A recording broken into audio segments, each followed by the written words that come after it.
Alright, welcome to Old World Gaming.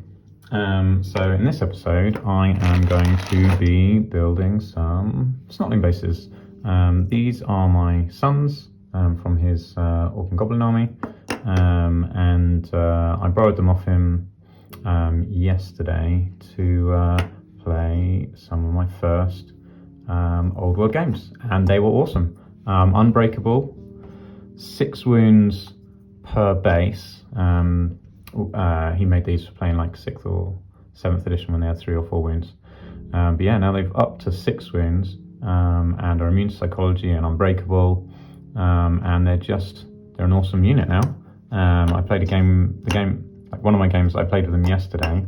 They took a charge from Demigryph Knights and barely noticed, and just because they're unbreakable, they lost combat by loads.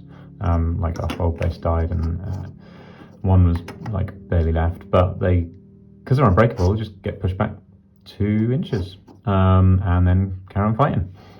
So they're a good tar pit for taking charges and just holding units in place. I say holding units in place, you didn't have to follow up, but they certainly blunt a charge. So whether or not they follow up, they can stop a charge basically dead in its tracks. And they have to be quite a unit to be able to deal 18 wounds, just have 18 attacks in general. You need to be quite a solid unit. So very little is actually going to, like 3 bases of Snotlings can hold up basically anything. So they're a good kind of baiting unit, I reckon. And then you kind of come in the side with like some trolls or squigs, which is what I did yesterday. Like squigs are excellent, ridiculously good. So it'd be squigs after these Snotlings. Yeah, so they're a must-have, I reckon, auto-include for any Orc and Goblin army, which is great because I've never used them before because I don't have any built. Yeah, so there we go. So I'm gonna put those aside. So my bases, I will put 16 on. These are my Snotlings. So I just need to work out what I want. I love Snotlings, they look so cool. So we need 6 on a base. Now, something that I didn't use yesterday, because I didn't realise, but they've got throwing weapons. So, like these puffballs, I guess. So I need to, I don't know what the throwing weapons are like. They're probably, what's the Snotling, strength 2? So they're probably like a strength 2 throwing weapon. Do they get 1 per base? It's probably 1 per base, isn't it? Yeah, how to throw in... Yeah, what? It can't be the number of attacks on a model. I'm just picking up the rulebook now. See what throwing weapons do. And yeah, it's got to be one per base, right? Where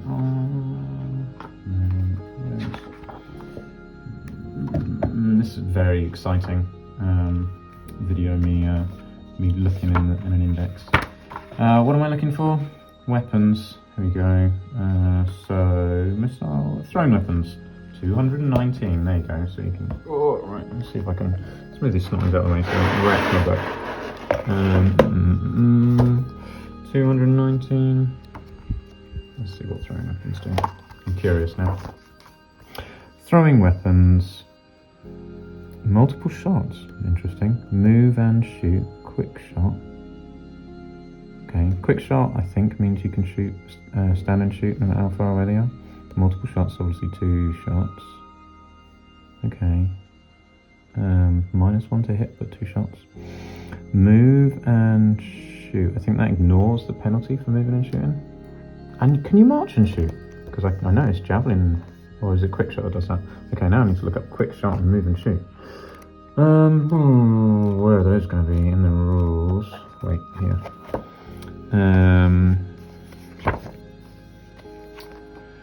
So multiple shots. Yeah, can be fired as a single shot. Yeah, so it's -1 to hit. Fine. And then move and shoot can be used in the shooting phase, even if the model equipped with it march this turn. So Snotlings can march and shoot. That's good to know. They're probably like ballistic skill 2, strength 2, but quick shot, no -1 to hit for moving and shooting. And they can stand and shoot regardless of how close they are. Okay, cool. So they can move, they can march and shoot. They don't get -1 for moving and shooting. They can stand and shoot at short range. They get 2 shots each, so that would be 6 shots, which isn't the worst. That's kind of reasonable.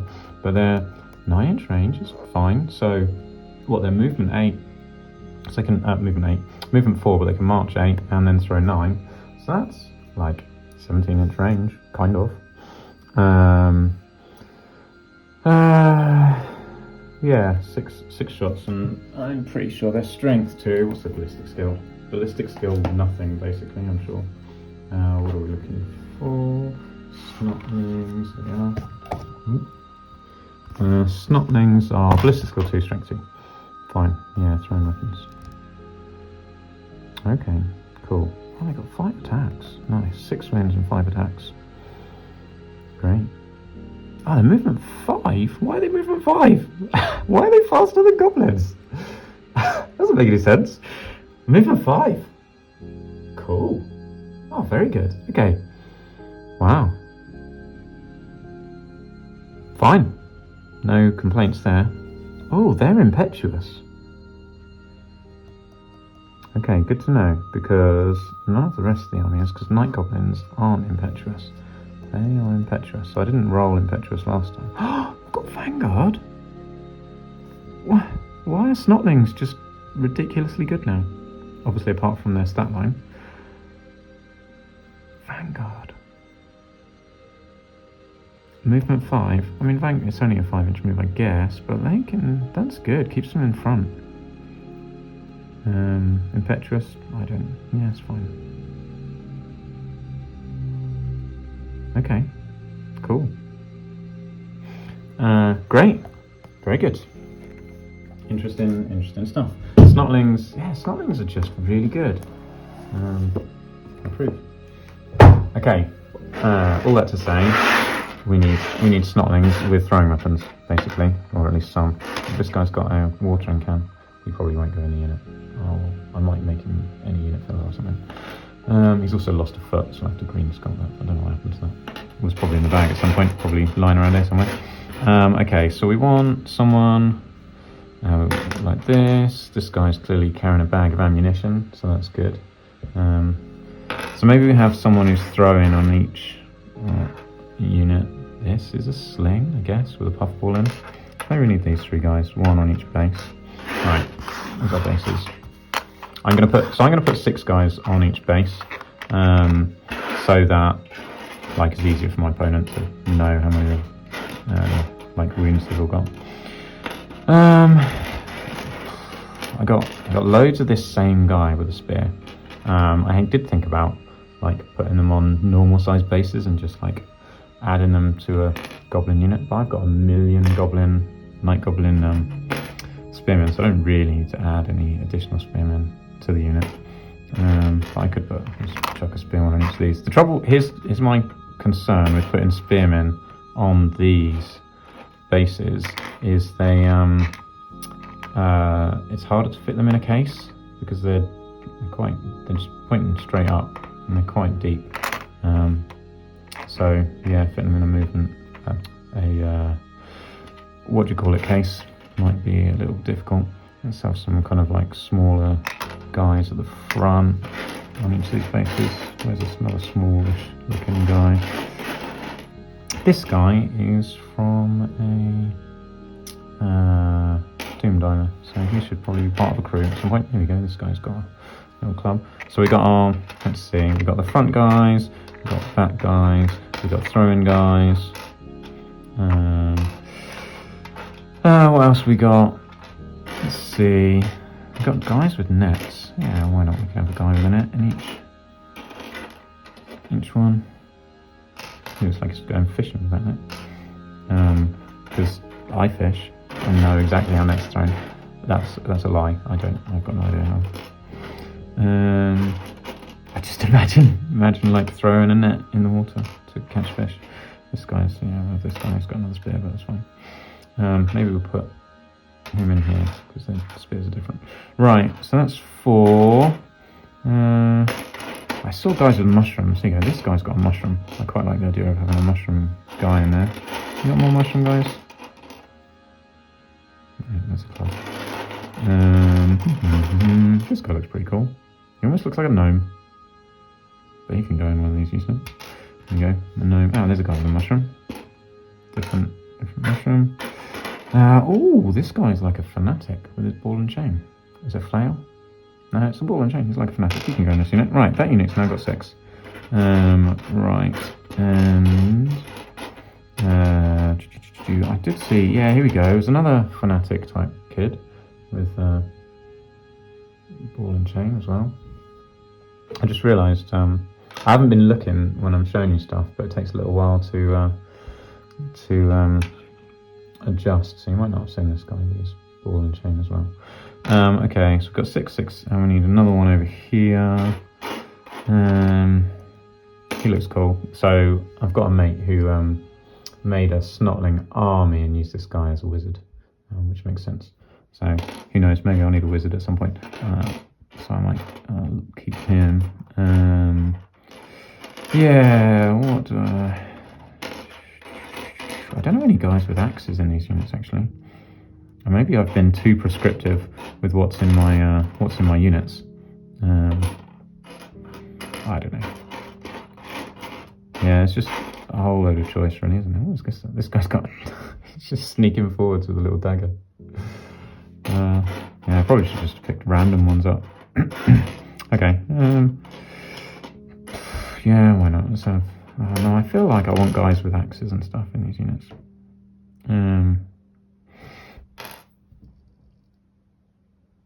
Have I put all of the cool guys in these units? Because I notice most of these guys don't have all the funky stuff now. So maybe I should not have taken all of the weapon guys out. So what do we have? We've got like ball and chain kid. These guys got clubs. He's got a mushroom. I don't know. Maybe I should put the mushroom guys back, and they can be like. If I make more units, they can be like throwing weapons. Let's have an axe guy in here. This guy's got a mace. We can chuck that in there. Cool. Yeah. So I've got these. These are all like unique guys. I don't know any others of. So I probably should make it a little bit less unique. I don't really know. This guy's got an axe. Let's put him in there. There we go.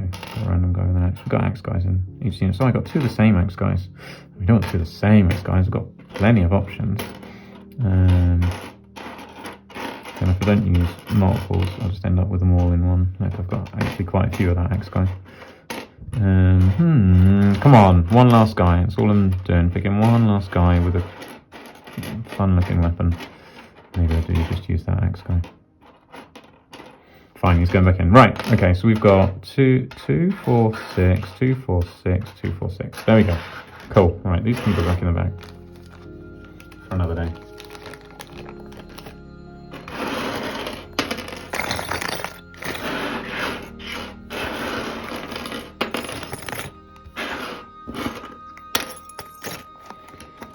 I mean, there's a good chance I'll end up with more Snotling bases at some point in the not too distant future. Right, okay, so there we go. So that's these guys.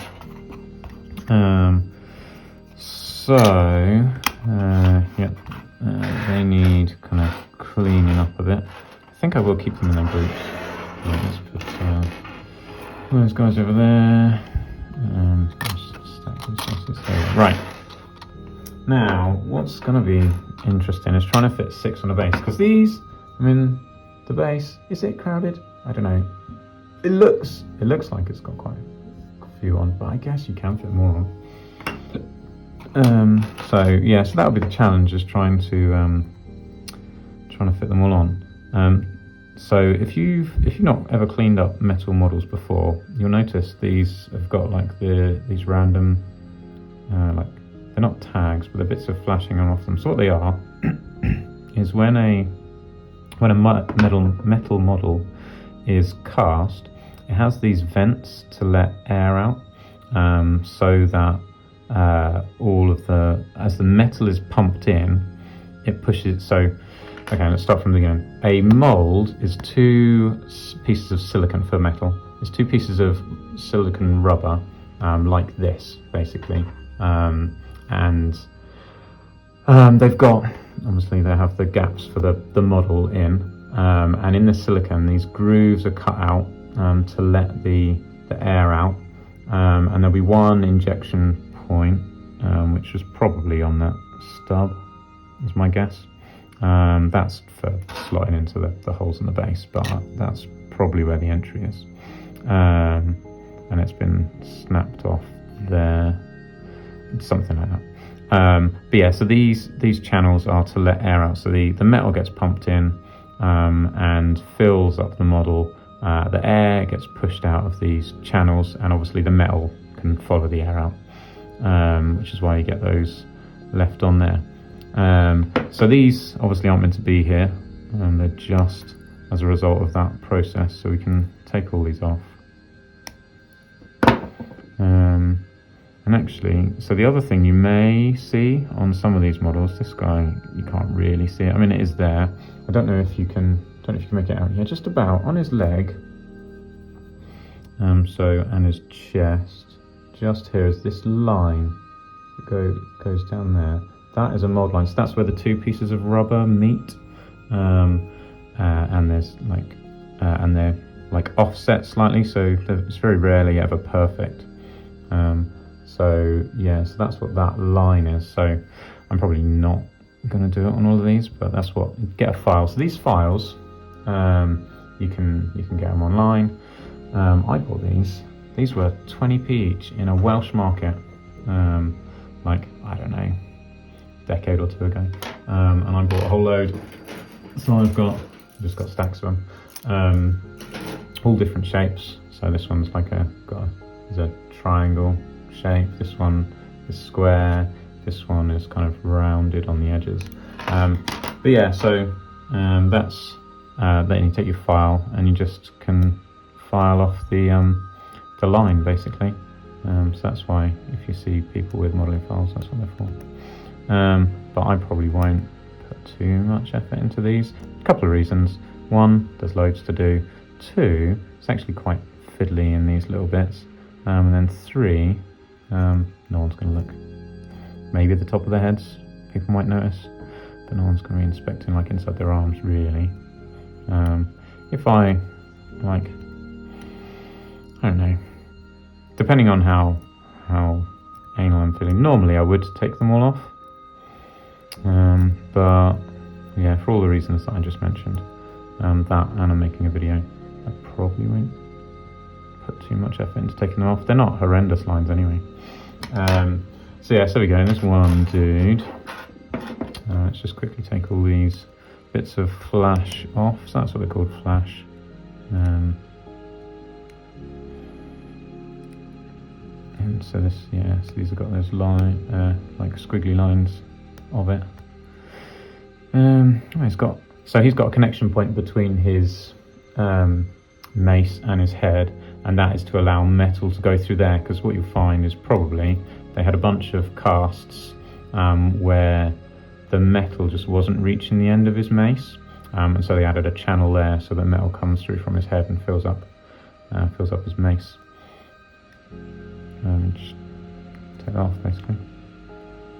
Leave it on, it just looked really weird. Really weird. And yeah, I should get rid of that lump on his head now. And on his mace.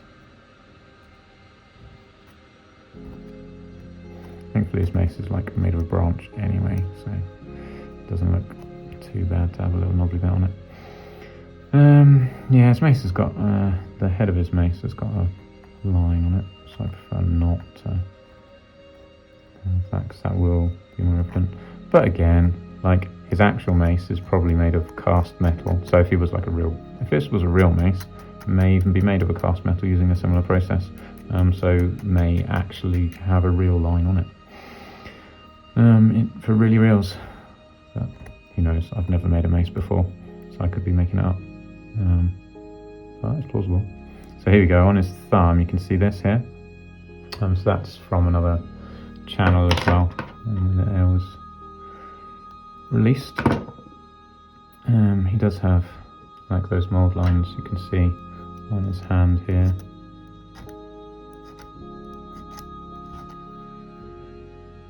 And his arm. So yeah, so this is, it can be quite a lengthy process depending on how much time and effort you want to put into cleaning up your guys. And yeah, depending on how much you think they're going to be looked at. Obviously, if you like doing it for a competition or something, you do not want to leave any lines. If it's like a painting competition, so I mean, you don't want to leave any mould lines on. So there you go. There's a bit of a tip for you if you're just starting and planning on entering your guys into painting competitions. You want to get rid of any mould lines because yeah, that's will affect your painting. They'll leave kind of like shadows and stuff as you're painting over it. It'll be unsightly in terms of the detail on the model. So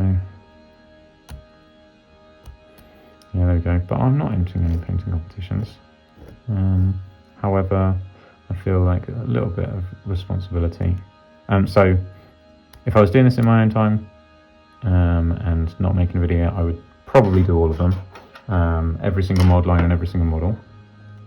Since I'm doing, like I said, this video, I'm probably not going to go to as much. However, I also feel like a little bit of a responsibility to show you how to do stuff properly. So who knows, we'll see how we get on. This guy is pretty clean actually. He doesn't really have any mould lines, so that's good. More of those please. The puffball. Pretty sure I've put one of these guys on a pump wagon before. I was looking at pump wagons. I'm not sure I rate them all that highly. They're not unbreakable, so I feel like I'd just much rather have a Snotling base instead of a pump wagon. They are basically the same price. They do get impact hits. I can't remember what the movement on pump wagon was. I think it might have been 2d6. Is that guy done? Yeah, there's not any mod lines. So we'll quick look at pump wagons. I mean, I will make one, but yeah, they weren't impressing me all that much. Snotling pump wagons. Okay, let's see. So they've got 6 crew, yeah, 2d6 movement. Strength 4 impact hits. The toughness 4. Only 3 wounds, you see. It is disappointing because Snotlings have got 6 wounds. A pump wagon's only got 3. No, I mean that's not unreasonable, really, because a goblin wolf chariot's only got 3 wounds. So yeah, I mean that's fair. Just compared to a Snotling, a base of Snotlings, if I can get 6 wounds on a base of Snotlings, do I really want 3 wounds on a pump wagon? Pump wagon doesn't even move that much faster because the Snotlings are movement 5, so they move 10. So on average, a pump wagon's going to move less. I assume you don't roll to see how far it can move, and then can you march as well as? Now, is that what we may not march or declare charges? Yeah. Okay, so random movement can't march or declare charges. I'm almost 100% sure of that. So they got the 2d6 movement. They're not skirmishers, are they? No, they're open order. So yeah, I'm not really rating them. They're like rubbish Snotlings that have impact hits. Basically, that's what they are. They're rubbish Snotlings with impact hits. They're not unbreakable. They probably won't move as far. They don't have as many wounds.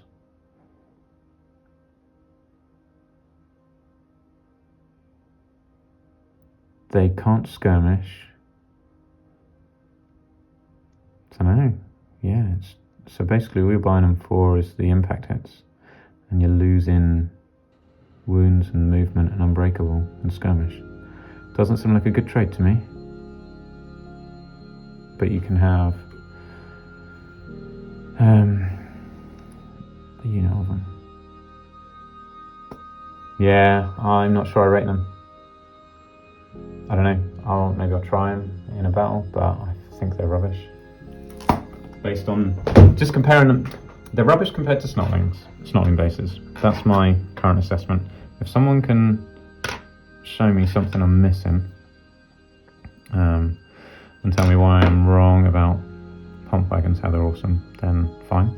I would actually love that, because I've got 2 pump wagons already, plus I've got a Snotling Blood Bowl team, so that's got a pump wagon in, or a pump wagon, yeah, built. I've got this one, which I bought ages ago and never built, so it'd be good to build this one. I'll probably build this. I'll probably build it. I will. I mean, obviously, I'll build it at some point. Whether it'll make it into this war, yeah, it should do. Yeah, I'll make it into this war for sure. So I'll have at least 1 pump wagon. I'll try them out at some point, but I just don't think it's going to be that much of a priority. It also looks particularly difficult to build, so I guess that'll be a good episode or 2, how many episodes is that going to be? Like, no. The main pump wagon's actually going to be fine. The bit that's going to be difficult is all the guys. I'm paranoid that they'll fall off, like just get knocked off. So I'll probably want to pin. Do I want to pin them? Maybe. So that looks a bit weird. Does that go in a hole? It goes in this hole. Yeah. So I don't know.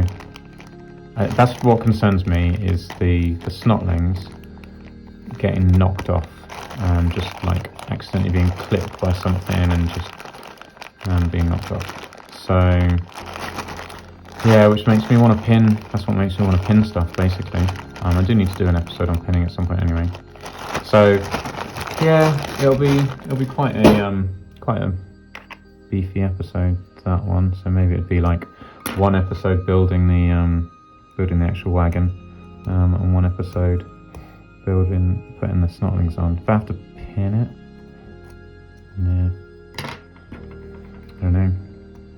Could be a fun one. And so here's what makes it particularly rubbish: is it's a lot of effort to build, quite a lot of effort to paint as well, because there's like 6 Snotling crew on it, which will all be stuck on it in really awkward places.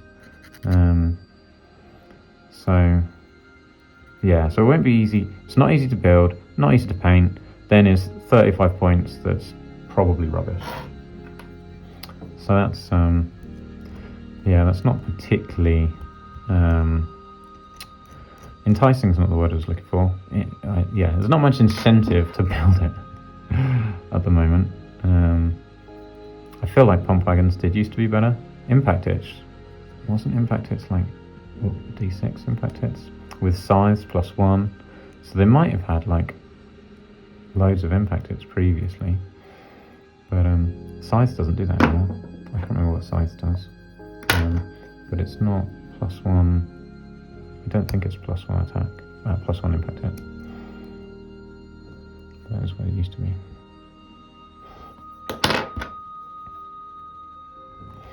Yeah, I think if I was, I don't know.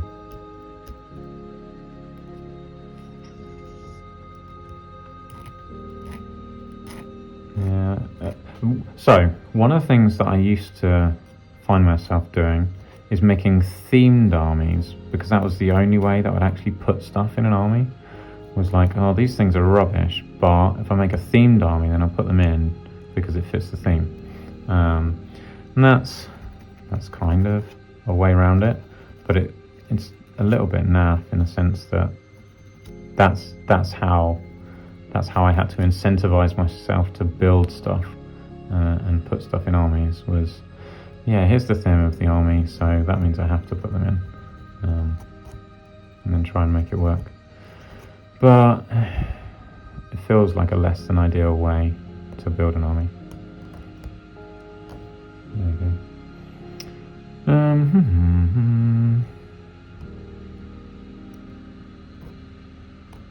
Got bits on his ear. I don't know what's going on with his head.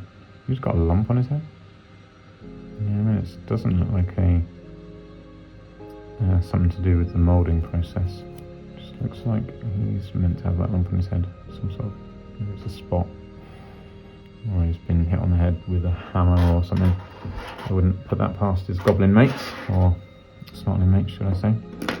Alright, this guy looks like he's missing a weapon, like he should be holding a spear or something there, but it's actually a ball and chain slung over his back. So it's like a little fanatic kid.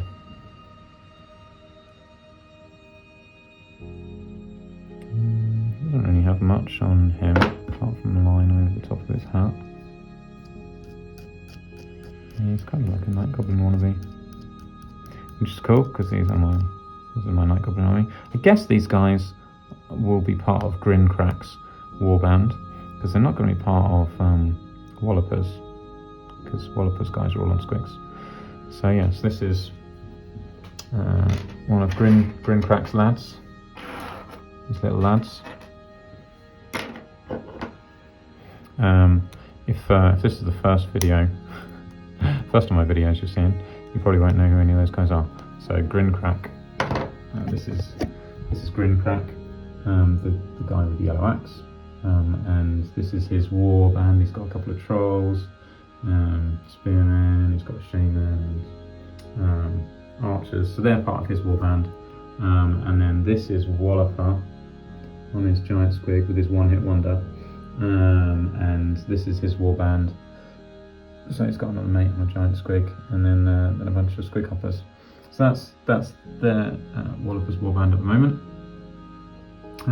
So the idea is that my war is made up of a bunch of different warbands, and yeah, I don't know who will be the ultimate boss of the war, but yeah. So these guys can be part of Grincrack's warband. Like I say, they wouldn't keep up with Walloper. As legendary as his one-hit wonder is.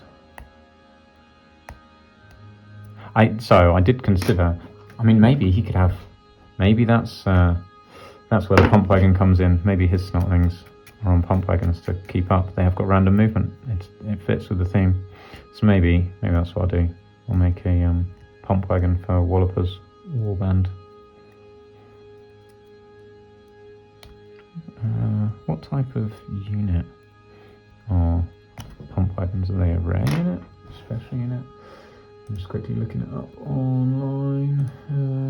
They are special units. Okay, so that's fine. They won't conflict with the Mangler squigs, because Mangler squigs are rare. Oh yes, of course. So Walloper also is getting some Mangler squigs in his warband. So yeah, so his warband will be a little bit bigger than just the 7 squig hoppers and 2 war bosses on squigs. Yeah, there we go. Okay, that's that guy.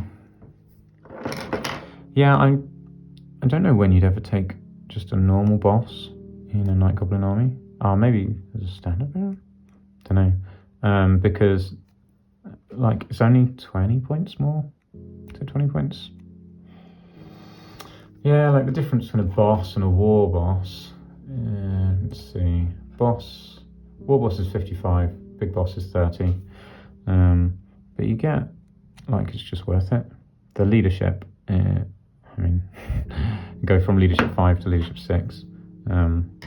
So they're both NAF, but I'd prefer to be taking panic tests on leadership 6 than leadership 5, even though it is negligible.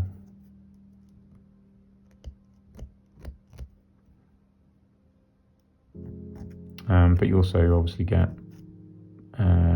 like you get another wound, you get another weapon skill, you get another attack. So all of that's good. I don't know, maybe you don't need it. There's 25 points you could save. If the main thing that's doing the damage is the squig, do you need the extra attack? Don't know, maybe probably not, because you're a goblin.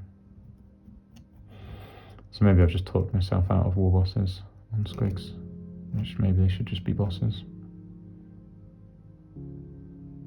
Give me some more points.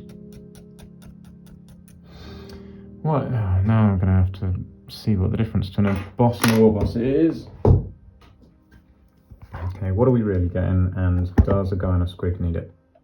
That's the question that I'm asking. So, Night Goblin bosses. Basically everything. Oh, the wound. Actually, the wound is good. Weapon skill. So if the squig's doing it, strength 4. Weapon skill 5, strength 4 is not bad. I think that's fine. So weapon skill 4. Yeah, weapon skill 5 is a decent step up. The additional wound is very nice. Attack and leadership. Yeah, I think it's fine. He's probably rarely ever going to use his 100 points of magic items. I assume, does that mean you can have a battle? Like, I took ages to find out where the battle standard bearers were. I didn't realise it was a separate entry right at the beginning. A single big boss. Oh, I got Goblin and Night Goblin. New army may be upgraded to a battle standard bearer. It doesn't say they can't ride on a giant squig. Not that I particularly want him to, but that was just interesting. So yeah, big boss. Not a war boss. Just a big boss. Yeah. Would you want it on a giant squig? I don't know. I guess if you had a squig army. So this is why I don't think you could run a squig army. Because your leadership is rubbish. So it's been a perpetual issue with Night Goblins, is like the way I have got around it in the past is to I think it was Grot's Red Raggedy Banner used to give common goblins +1 leadership. So I take a common goblin with a battle standard in my Night Goblin army with the Red Raggedy Bagger, so that he'd get an additional leadership, and that'd make him like leadership 7. Yeah. But even then, that would only affect his unit. Like, he couldn't be the general, so I don't know.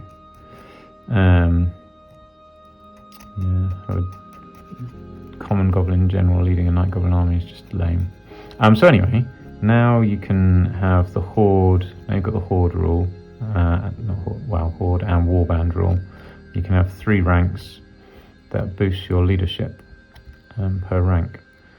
So leadership 9 for a Night Goblin army is just crazily good compared to 6, right? So you need a spearman unit or something to get that bonus. I mean, that's not strictly true. Saying that, in your Night Goblin squig hoppers can be deployed in open order, but that feels lame. Like, the skirmishing is one of the best bits. The fact that they can skirmish just kind of adds to the ridiculously goodness of the squig hoppers. So yeah, so that's why I don't think you could run a really particularly good squig hopper army, because you need a base for your good leadership, like a core of your army. That's my current thinking anyway. I mean, what do I know? I've literally played 2 games. That's my theory hammering. Theory hammer. Because everyone knows theory is far better than reality. Alright, so that's that guy.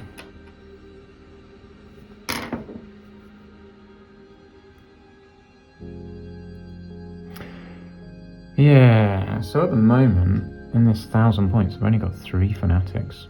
That's a massive shift from previous. So in 6th edition, I would basically just take like 4 units of 20 Night Goblins, each with 3 fanatics in. And then like a level, I had just as many shamans as I could take. It was basically just shamans and fanatics was my army.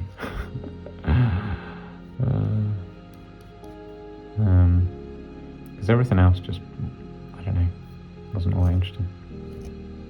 But now, I don't know, I mean, fanatics are cool. Fanatics are really good. I guess I could do that again. But the shamans, I just don't rate the shamans. The Night Goblin shamans, the spells, I'm not all that impressed by the spells. Which is probably a good thing, because otherwise magic would be ridiculous. But because you can just cast all of your spells every turn, whereas at least before you had to do some kind of dice game with trying to ration yourself.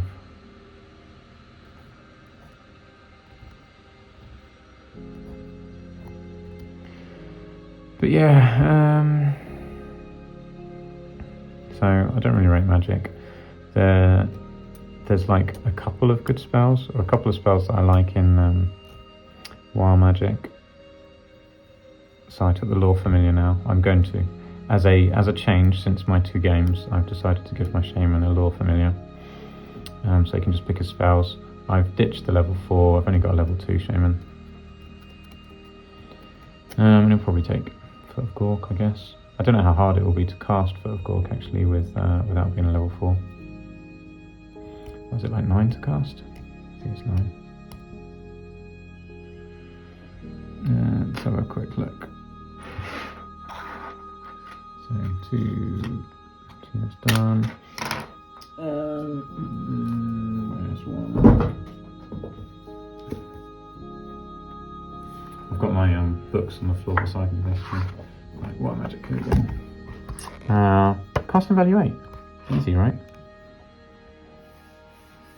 Yeah, it's actually like the only thing easier is Hand of Mork. 8, that's like really easy. Very good. Yeah, he'll probably pick that every turn, every game.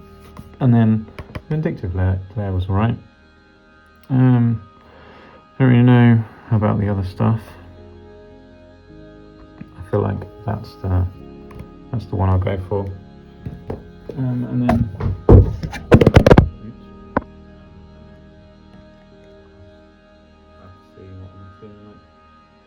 game. Depends. Yeah, I might have to try some different spells, but Foot of Gork just seems like my favourite. I like the kind of control that it gives, because you can just like block certain areas of the board, protect a flank or something with it. That's something I should do. Okay, on my list of things to do is to make a template, a vortex template for Foot of Gork. That'd be cool. Where's this guy's ear? That's like a miscast to me. Oh well, it can just have been ripped off in battle.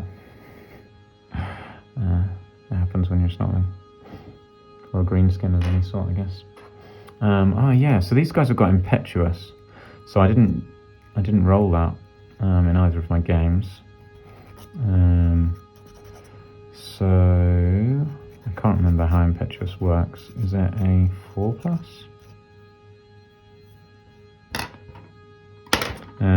Yeah, because in Night Goblins don't have Impetuous. Nothing else that I've got in the army has Impetuous. Don't think Trolls have it. They're too stupid to have Impetuous, probably. That's kind of the equivalent, is Stupidity, because Stupidity makes you walk forwards as well. Not quite Charge, obviously. It is funny that Snotlings have got Impetuous. But yeah, I guess that makes sense. You're just too excited. Just go running off all the time.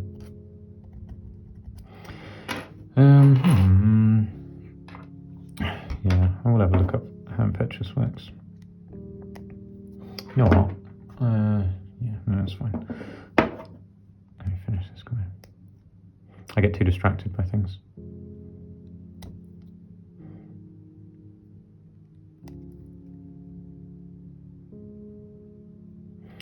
Yeah, yes. I was going to say, this guy's got a lump on his head as well. It's because it's the same model. Use 2 of the same model. That's fine. It's got to be done. I've basically taken loads of unique models out, and all I've got is like duplicates left in my Snotling box, Snotling bag. That's fine. I'll get over it.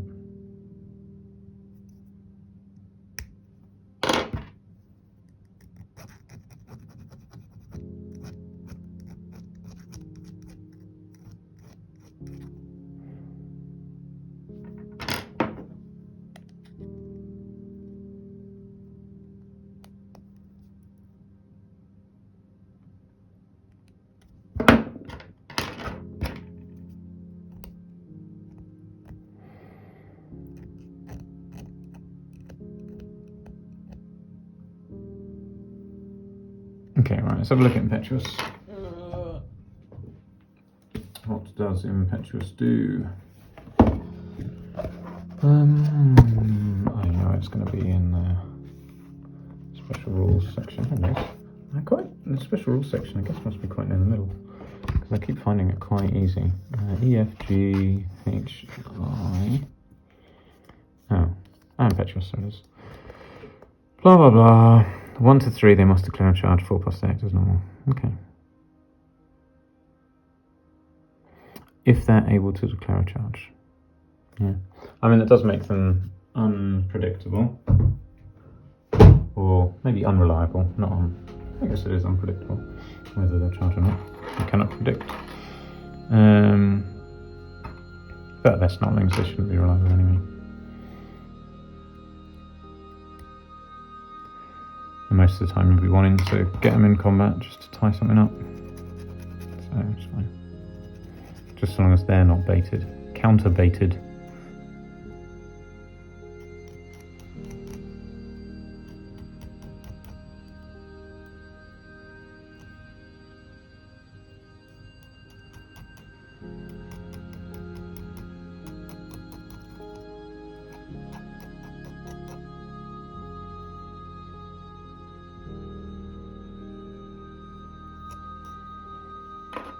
Alright, just 2 guys left. I quite like this guy's feel. Whoa, he's got loads of spots all over his head. And on his back, like he is infected with like mushrooms or something. Oh, it's a tongue. That's his tongue. All the rest, lumps everywhere. Okay. Yeah, I'm not sure how I'm going to paint all these guys, you know. I don't really... I don't know. I was going to say I don't want to dry brush them, because I think that'll look a bit naff. I noticed on the Games Workshop, the Warhammer community article that says that the Orcs and Goblins are coming out. The heavy metal Snotlings on there are dry brushed, but it just looks a little bit too janky for my liking. But I don't know. You can dry brush, you can ink, or you can do proper highlight. I mean, it's only 18 guys. We've painted more units, like more guys in a unit than 18. but they aren't particularly easy to paint, I don't imagine, because they're all going to be crushed together next to each other. But then that means you'll see less, so maybe it'll be fine as long as I give them like a green undercoat. So I mean, I'll spray them black, and then paint them all green. Yeah, it'll be fine actually. Yeah, they're going to be easy to do. I might do a brown, so I'll spray them black, probably paint them brown first, Rhinox hide, as kind of a base, a shadow layer. Then I'll do green, Caliban green is it? Or whatever the green is that I've got. No, Castellan? What's this green? Yeah, Castellan green. Yeah, they'll be fine. They won't take too long at all actually. Yeah, easy, won't it? Right, okay, so that's them. Let's stick them on these bases. Okay, so now I need to work out how I'm going to fit 6 Snotlings on a base. This guy can go basically in that far corner. This guy can probably go here. And then we'll do like another 2 there, another 2 there. Yeah, we should fit them on, but it's going to be tight.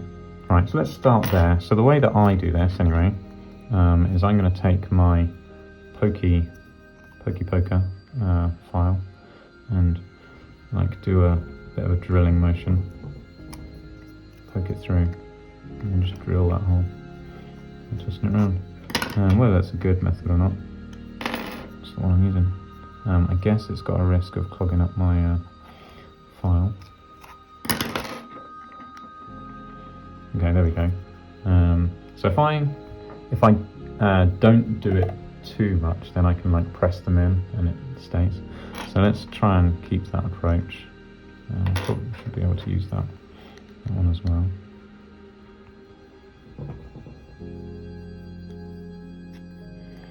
How big's his tag?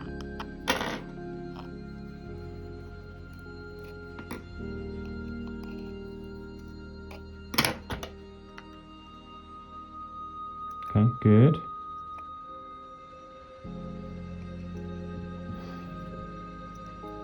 Right, who's next? This guy should probably go near the front, as will this guy with a net. And these guys can go in the middle, I guess.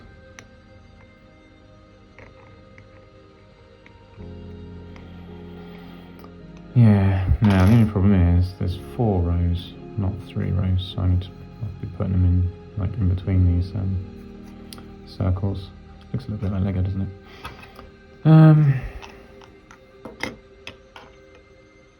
They're going to be standing so close together, but they are a swarm. Yeah, maybe I'll do that. But that guy's there. Yeah, I feel like that's the best place for him. So where's his? It's basically just there. I've got no idea what's underneath this. At that spot. Yeah, that's quite a good place to be, I guess. How big's his pin? Just don't want to push too hard and go all the way through and stab myself in the hand. That's a risk. See, this guy probably could have shifted over a bit more.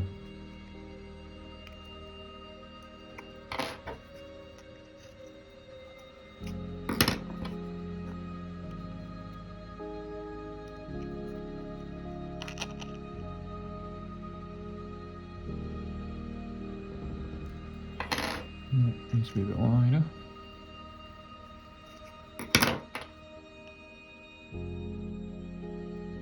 There we go.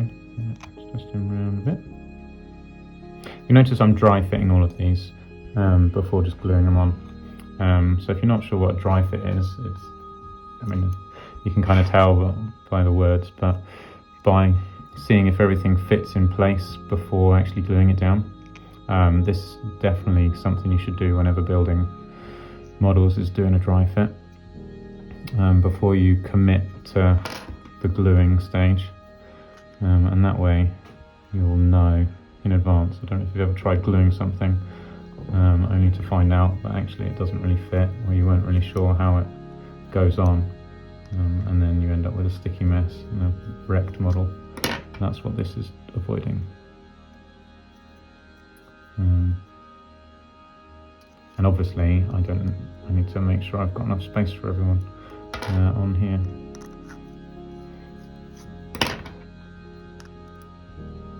And it'd be pretty hard to make these holes without knocking other ones off if I'd already glued them on. Obviously I'm doing a good job actually of not knocking anyone off. I might push that through, actually give it a little bit more purchase.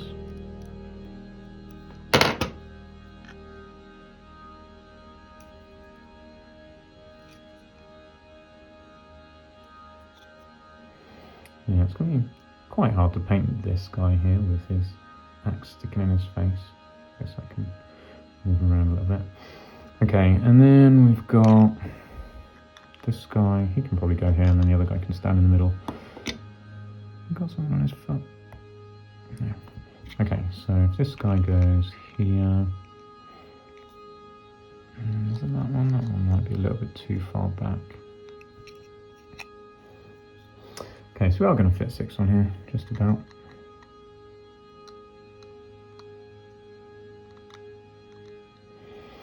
Alright, let's try put that in there.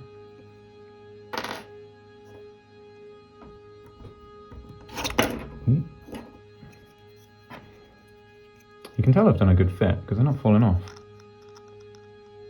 I'm quite pleased with that. So that I've kind of come through on this edge of that, which is a little bit tricky. These, I quite like how fat these pins are on their feet. Some of them have got good pins, some of them have not got good pins. There was one I did earlier that had a pretty naff pin. I can't remember where it was. This guy, here you go. He's got his pin's a little bit naff, quite weak. It's likely to snap off of his foot. But don't mind, we'll see when we get there, I guess. Ooh. First casualty.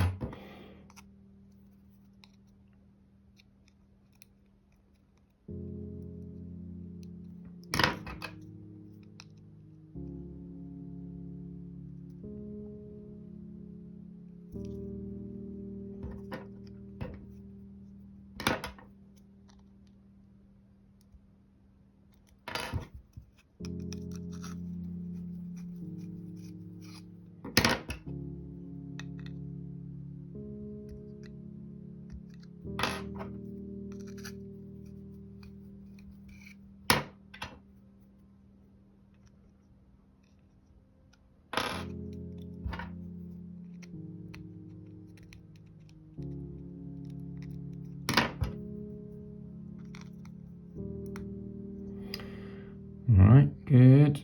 And the last guy who can just stand at the front of this unit with his club and his net.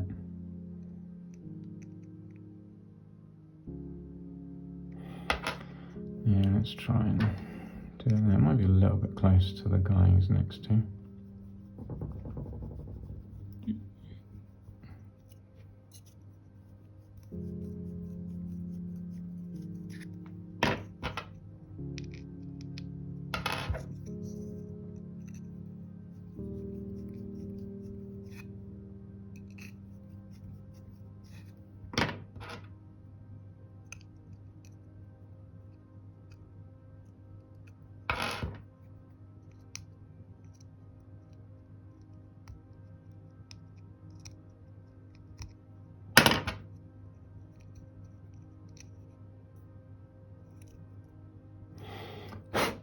Right, okay, there we go, our first Snotling swarm. I mean, it's negligible, you probably wouldn't necessarily notice the difference.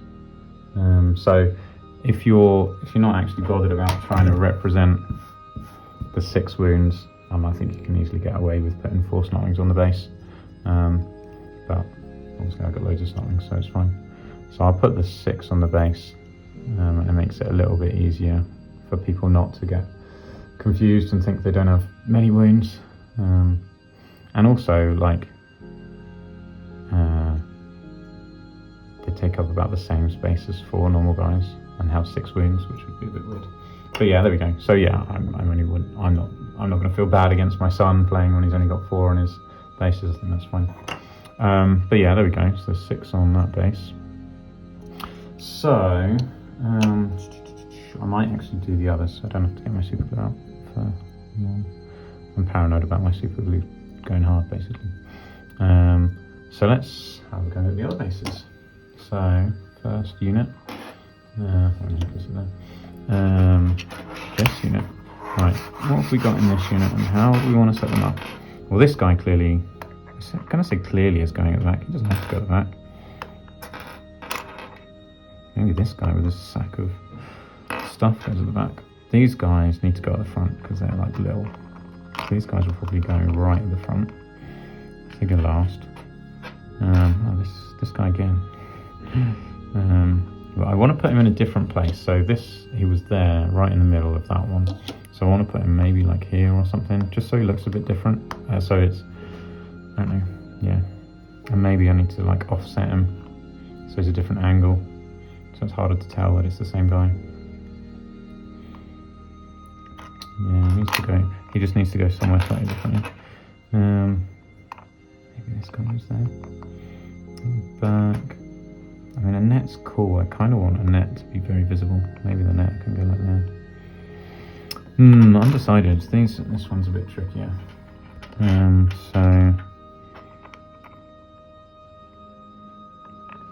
yeah, maybe that's what I do. Those guys there.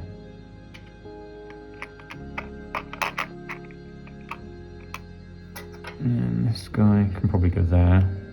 Yeah, that'd be good. This guy can go at the back there. So I guess he'll go like there in the middle. Yeah, why not? Let's do that. I feel like I need to start at the front for this unit. And just put them as far forward as possible. So this guy can probably go right on the edge. So let's do that.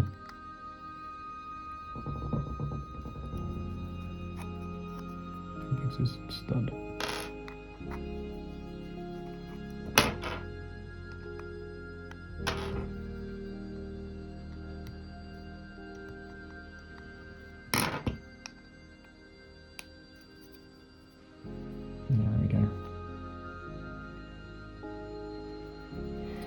Cool. And this guy can go like here, I think.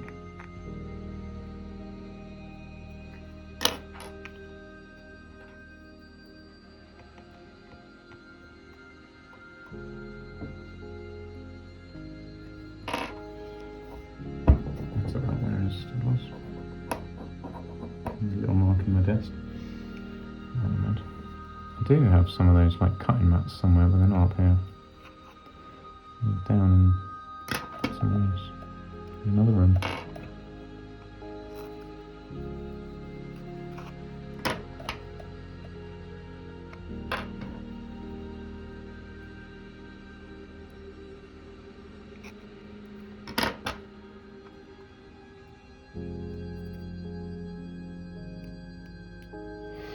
Okay, yeah, that's good.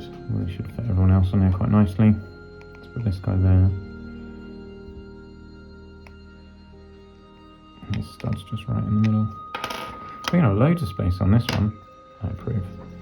Because the guys at the back, I think, are going to take up quite a bit of room.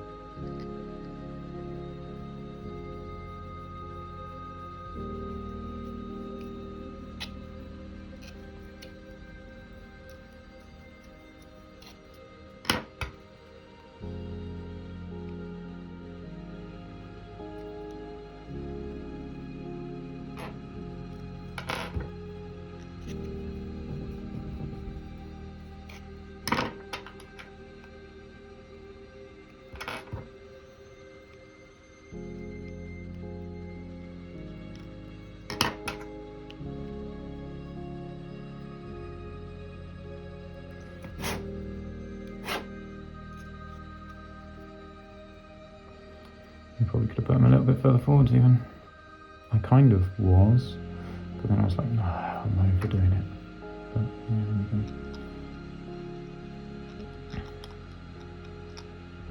So I could put him like that. And there's space for the other two guys to go there. Yeah, I think that's fine. Let's do that. So here's one. We can probably just use the existing hole here.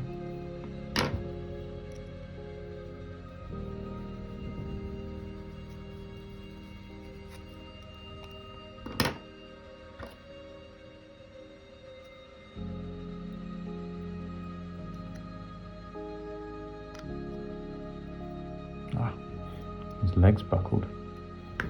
He's quite bandy-legged.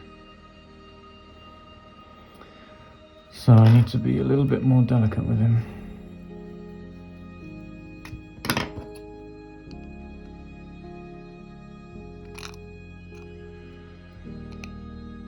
I'm happier for him to fall out than to have a broken leg, to be honest.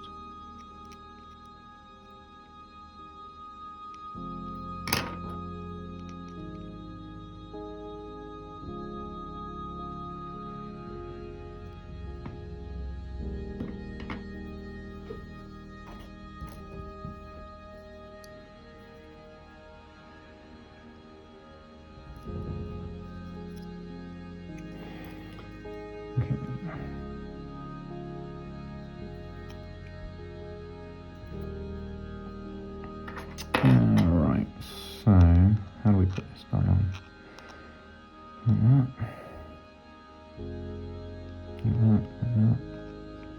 Like that.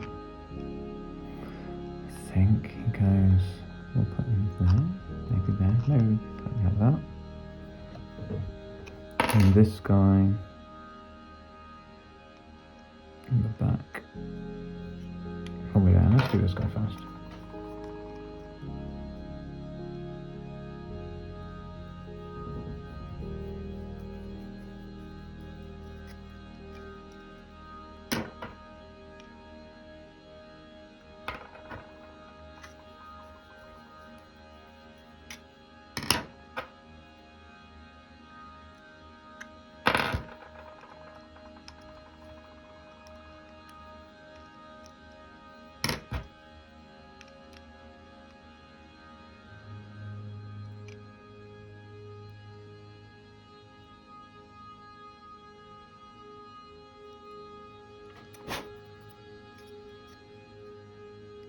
Sneaky goblin with his sneaky snotling even.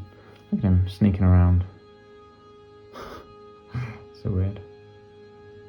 Yeah, alright. Sneaky sneak. He's got a little dagger on him as well.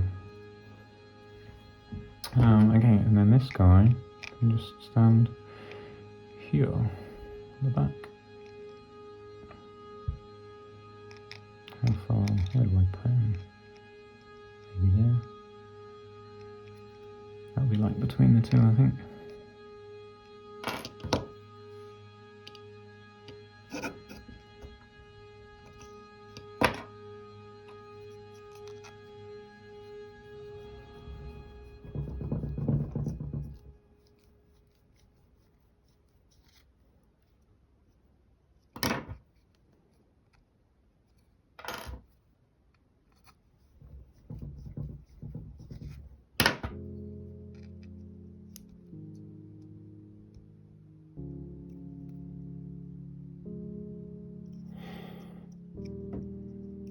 There you go. He's looking the wrong way, but it's fine. I don't mind. Okay, cool. Snotling base number 2.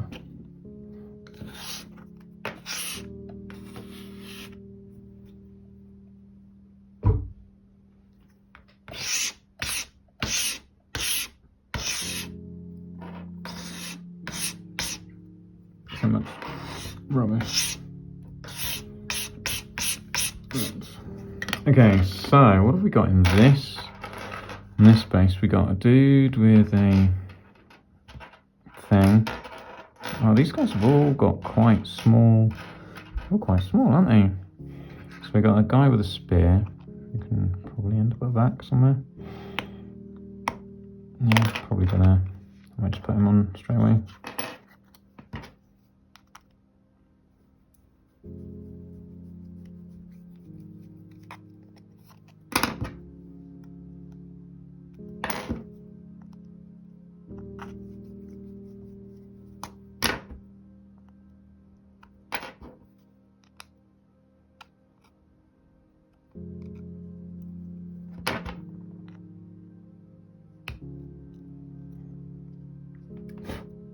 He's quite loose.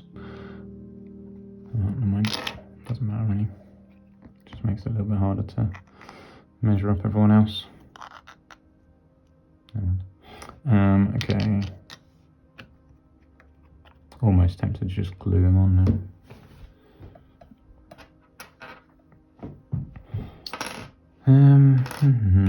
Maybe this guy can go at the back.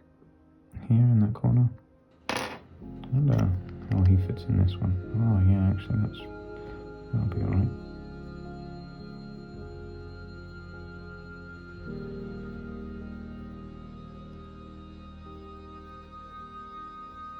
Will it be alright? Kind of better fit than the other guy. But only just.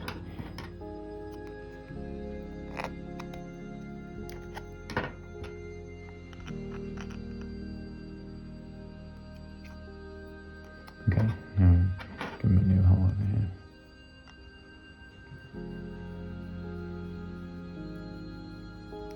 Try not to make it too big this time. Oops.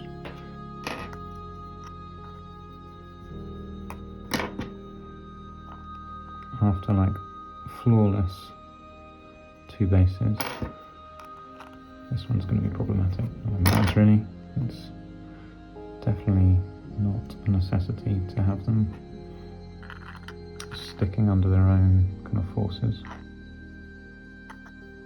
It's just easier. Okay, so we got that guy there, we got this guy here. Maybe this dude at the club can go there. There's this hole there. Okay.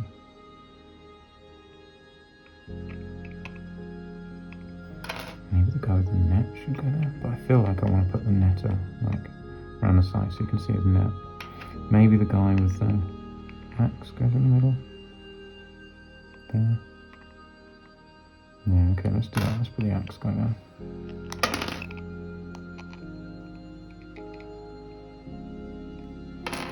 Okay.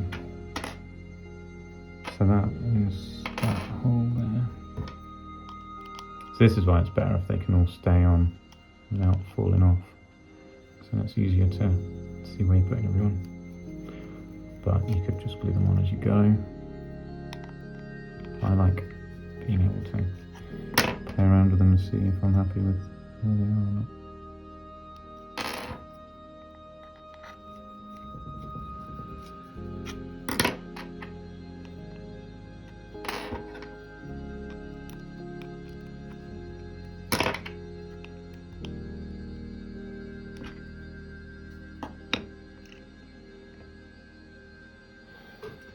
Okay, yeah. Pretty happy with that.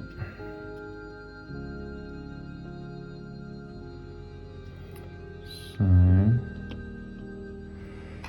this guy is going here for sure.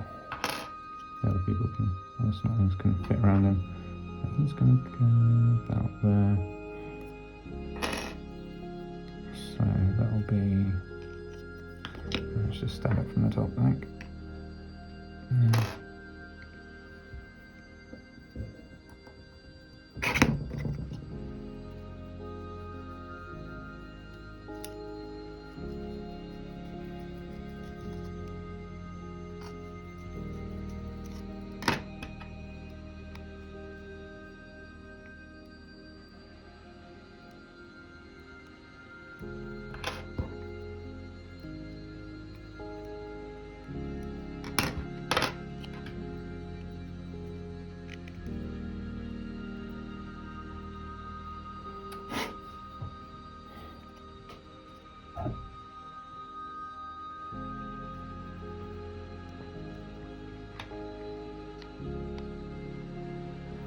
Yeah, that's fine.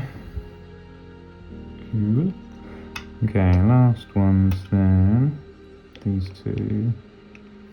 This one here? No, this one there. Okay, so you can go there, or we just use the existing spot.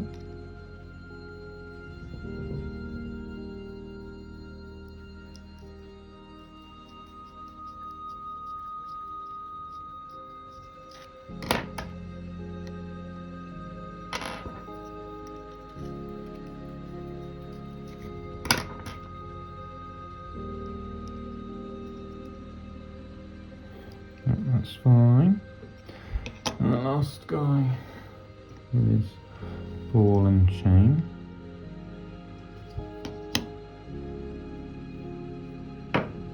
Just bit. And yeah, you can just go in the middle.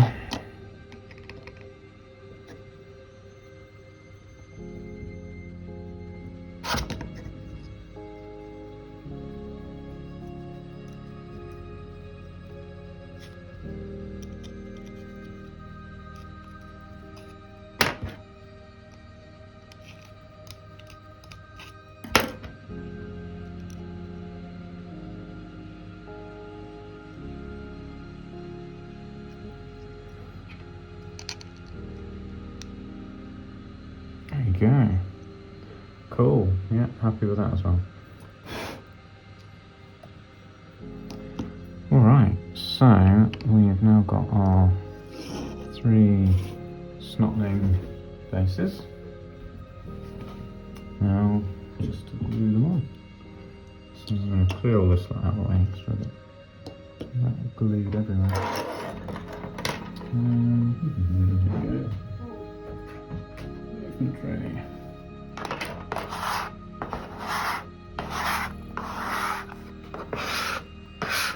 These flecks are going to be plaguing my desk for ages. I can see it. They just get everywhere, like way far away.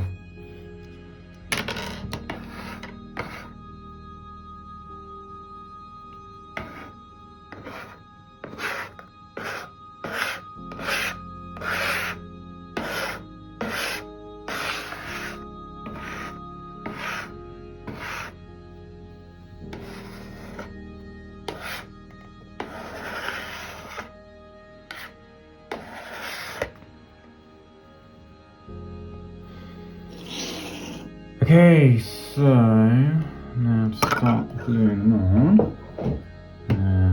So you need super glue to stick metal models together. When we were kids, a friend of mine used to swear by using plastic glue, even to stick like I remember him sticking wings on his Pegasus and just like balancing. Putting paint pots underneath the wing and just like lathering it in plastic glue to stick it on. So that's completely not how plastic glue works. Plastic glue, the only reason plastic glue glues anything is because it melts the plastic and bonds the 2 pieces of plastic together, whereas super glue doesn't do that. Super glue, well, I mean, I'm sure if you've ever used super glue, you know it can stick anything. Okay, so you just need to pick one of these bases to do and then start sticking them on. So let's start with this guy, I guess. I'm going to trim away all these bits now.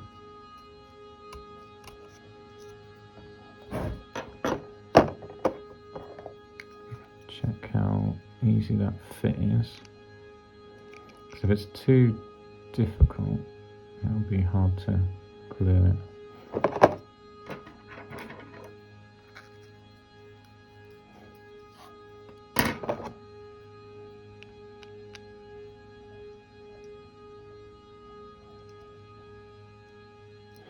So I'll be sticking sand on the bases anyway, but look, so he's like hovering there. I want to try and make it so he's not hovering.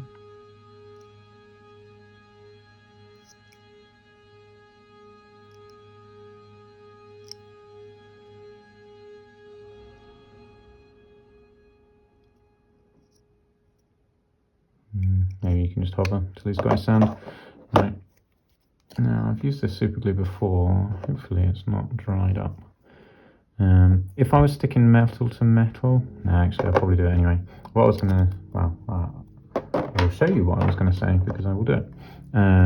So this is really important if you're sticking metal to metal, but it's basically metal oxidizes, or this metal certainly oxidizes. And so you can see it's got a dull surface, and that's not the best surface to stick super glue to. So ideally you want to give it a little, you want to like rough it up a little bit and make it so that it's not not dull basically. Particularly if you're repairing something you've already super glued before, you want to get all that old super glue off, because you want to be actually sticking the metal. So metal to metal, this is super important. I feel like it's less important to plastic, but I mean, you might as well give it the best chance possible of being successful. Obviously these guys have got a massive pin in, so they're quite unlikely to fall apart, particularly if you've made it quite snug like I have. Right, let's see if this super glue is dry or if I need to open a new one. No, it's good. Okay, I'm not putting it on the bottom because the bottom's not actually touching anything. It's just going straight through that hole.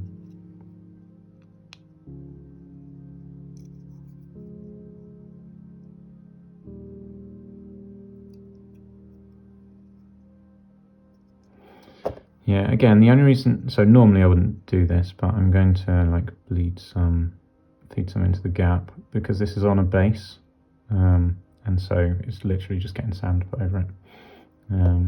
Normally I wouldn't do that. If it was a gap in some metal models, you want to fill it with some green stuff, right? But this is not. Right, this guy.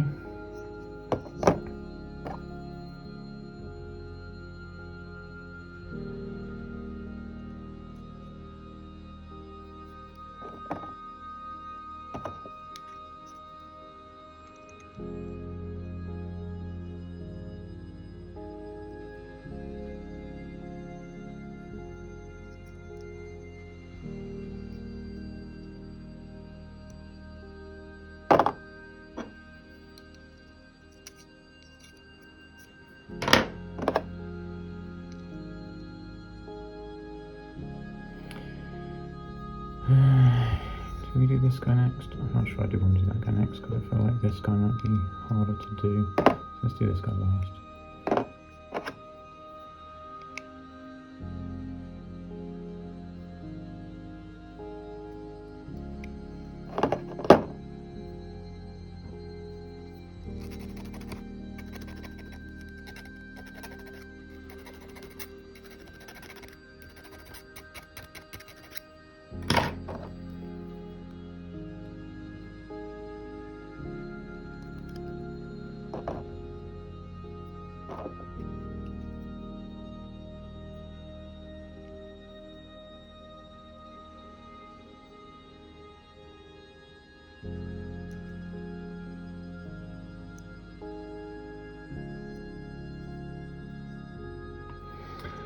Okay, this dude on the front. I'm quite pleased with how these guys are coming out.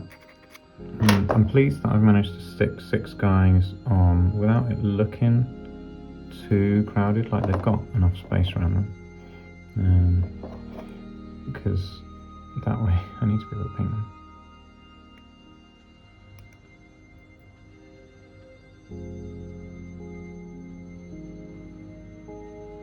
This guy needs a little bit of holding.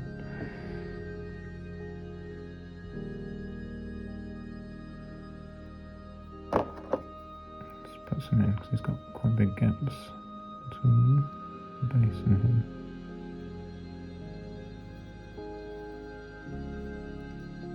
The guy with the net I think is fine. Give him a bit. Okay, got a ball and chain.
This is me every time I look at it. I'm like, oh no, I should do something here. I should do something there. I should do something there. Just to give it the best chance of success. Because his feet, I'm not really sure how well his feet are going to line up with the base. So I have to see. I'll put some on each foot. His legs are quite easy to move anyway. A little too easy for my liking.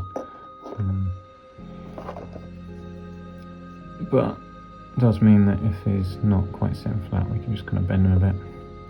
Yeah, he's fine. Cool, so this will be our first unit. They kind of are a unit. First base, first swarm of Snotlings done. There we go. That's good. I'll stick some sand on them in a bit as well. And then they'll be ready for spraying. Ready to paint. So, yeah, that'd be good. Cool, alright. First base glued. Let's do this one next. Yeah, we'll start at the back again.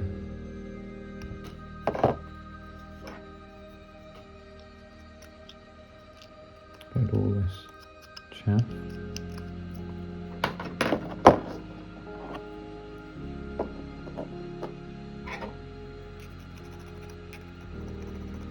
You can clearly see the mould lines on the bottom here.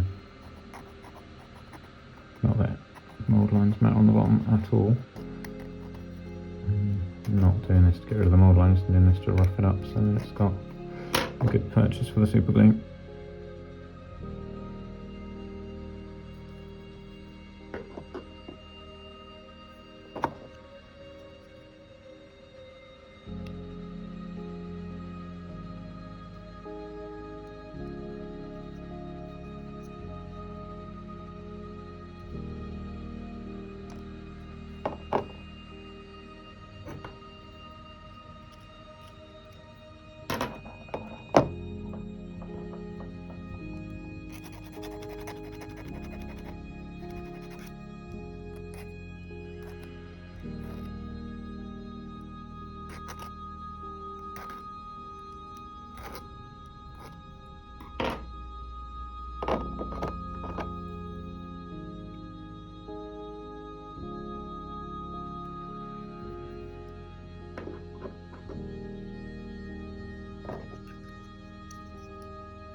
Good. Now, how am I going to do these? Well, he goes right at the front. I'm going to take him off. I'm just going to get these guys all out of the way, I think, just so I can glue this next one on. Okay, let's get rid of that chaff. Let's do that for all of them as well.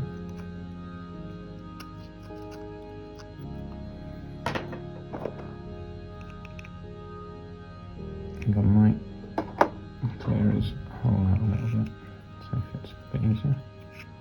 Don't want to have to wrestle him when he's got glue on. It's fine when there's no glue, but when there is glue, I want it to be nice, easy to do. I want to super glue over everything. Which one is it? This one. Okay, that's good. Let's just rough up under his feet.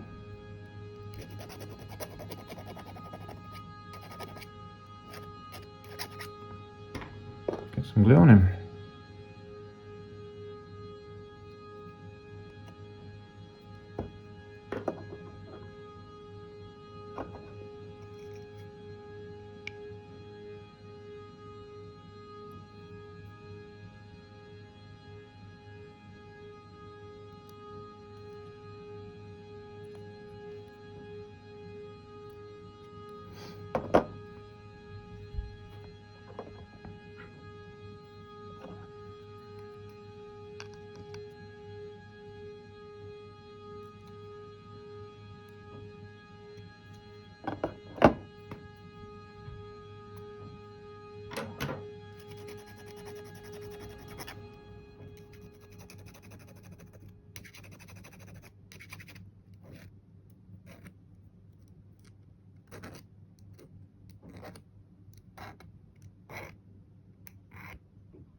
That was a nice snug fit. Very good. Let's see, how about this one? Yeah, that should be good as well. Did this guy... Oh yeah, he really has got us right on the edge, so yeah, that's fine. Just worried like it was too close, but it should be alright. Okay, let's rough up his base.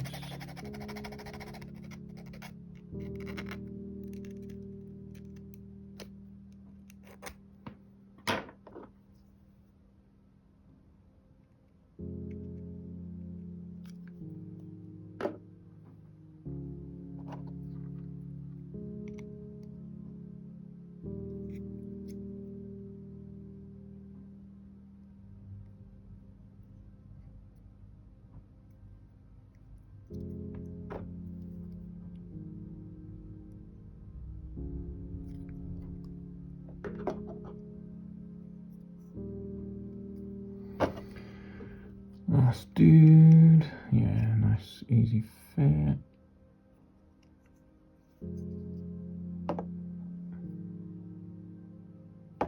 Probably should have turned him around a little bit more, a bit later.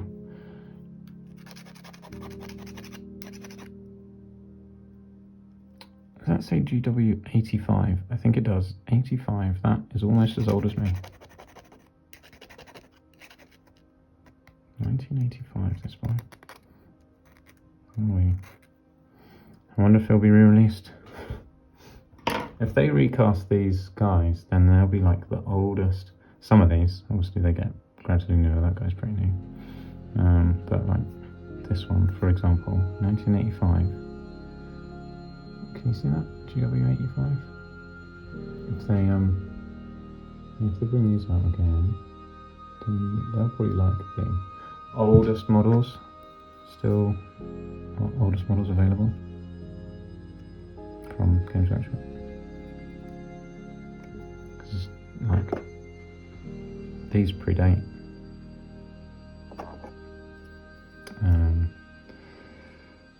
Like I said, I just think there's more order probably.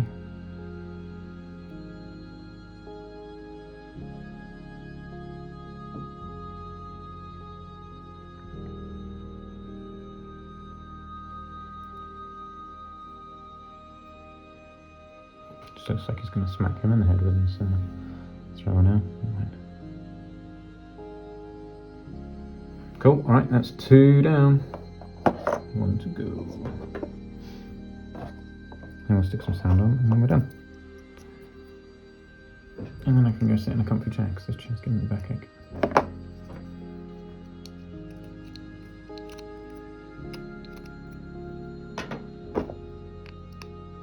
This is my non-squeaky chair. The normal chair that I sit on my desk is squeaky. This one is a dining chair. Not ideal for sitting in. Particularly not in the position I have to sit to do these. It's not a particularly relaxing position. Even if I could sit on it in a relaxing way, I would get a numb bum after not too long. I just glued my thumb and my finger together. Briefly, but it's fine now. Okay, so let's do this guy, I think.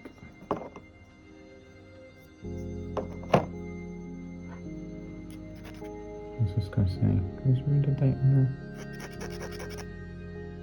No, I can't read anything really. That might say 84. I don't know, could just be a random squiggle on the base.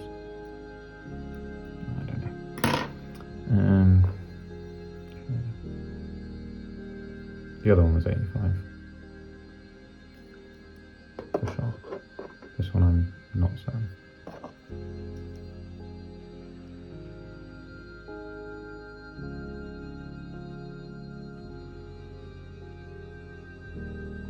Just pressing him firmly down until the glue's set a little bit.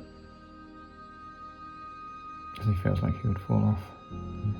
Just got a little bit of giving him. Alright. So I'm going to take these guys off like I did the other one.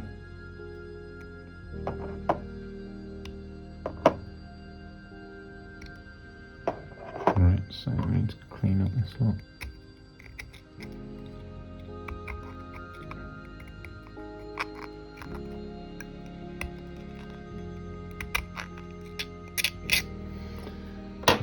Okay.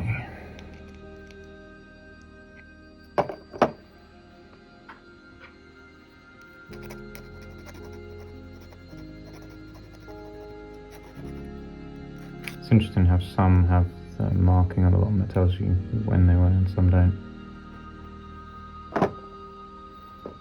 Different batches, I guess.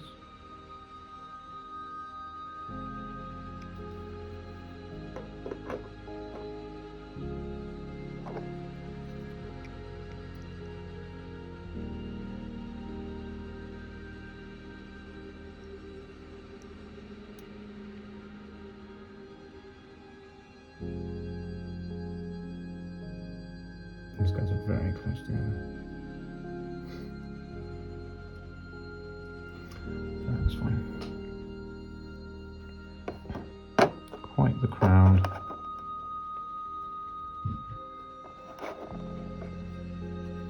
I like it. Okay, let's do this letter next to this.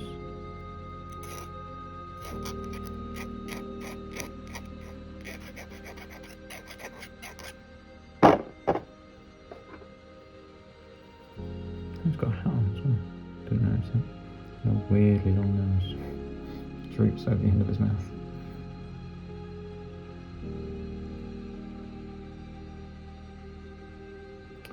Droops over the end of his mouth. The end of his nose droops over his mouth. That's more what I was trying to say.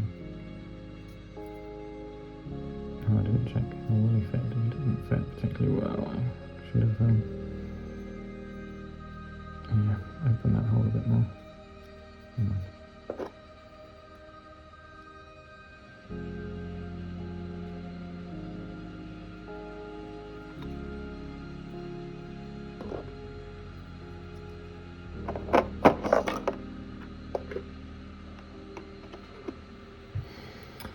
Yeah, I don't know how particularly interesting this video has been. Certain bits are interesting.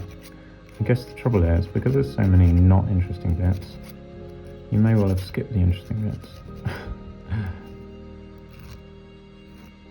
Now well, you know. So you just have to flick backwards and forwards until you find something that interests you. Unless you watch the whole thing. What is this, about an hour and a half? Probably. Feels a little bit longer. Talked about a whole bunch of different things. Squeak hoppers. Looked up exactly what Snotlings do. Throwing weapons. Impetuous. Snotling pump wagons. It's been a riot of a time.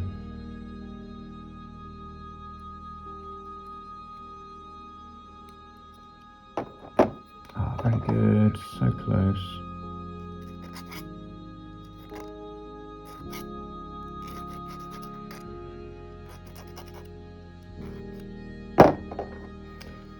Now I do want to glue sand on their bases, but some of this glue's not dry yet. Maybe I'll try quick enough.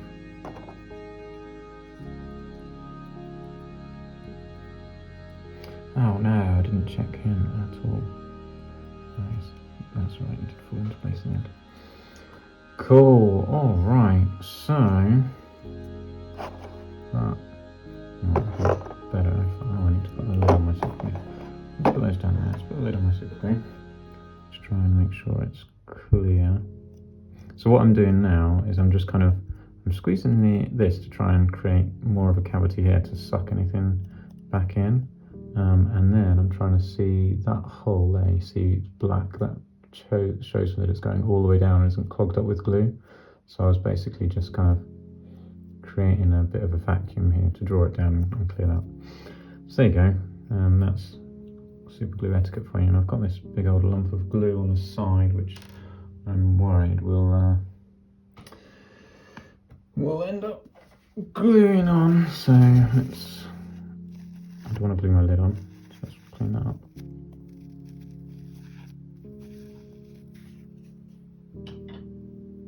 And put the lid back on. Yeah, it's all good. Okay, so I'm going to glue some more glue on. So I'm just going to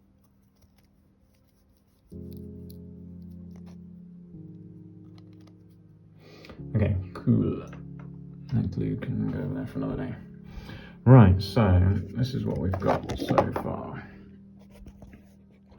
Quite a motley crew of Snotlings. That, I think, looks like a swarm. A swarm of Snotlings.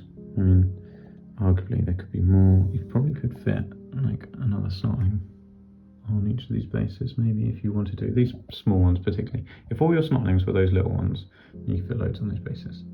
But yeah, it's a nice variety of Snotlings on there. Now we just need to stick some sand on, and then they'll be done, ready for spraying and painting.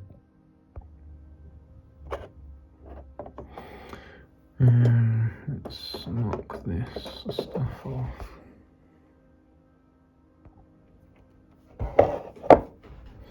Let's get some glue out. So this is, we can't see as I'm just tipping some PVA onto my palette so I can glue the sand on.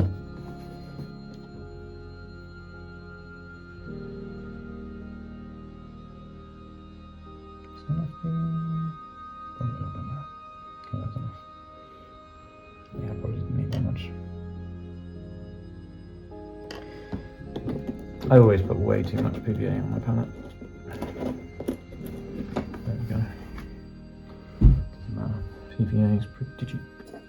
Okay, so get my sand.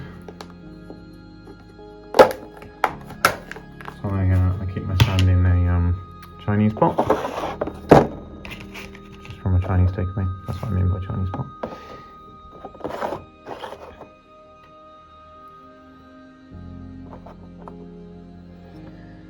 So I'm just going to put PVA on the base to get some sand on, basically.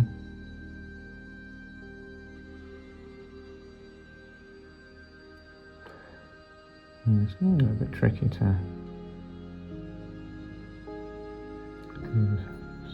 get into all of the nooks and crannies without getting glue all over the guys. But that's what we're going to try and do. My sand's a little bit in the way, but I don't want to knock it everywhere.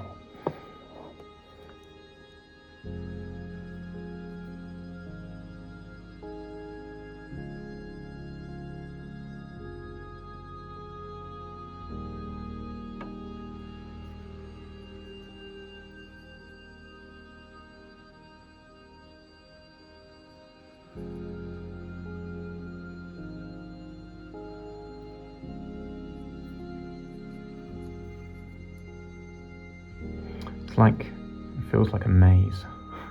Navigating a maze. Just do this on. What I really don't want to do is get it all over their feet. So I have to try and carefully navigate between. And also splurge from underneath.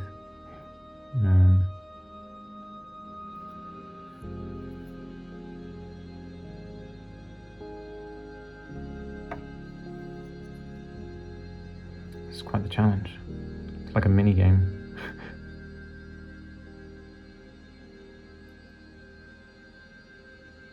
Get the PVA in the right places, not the wrong places.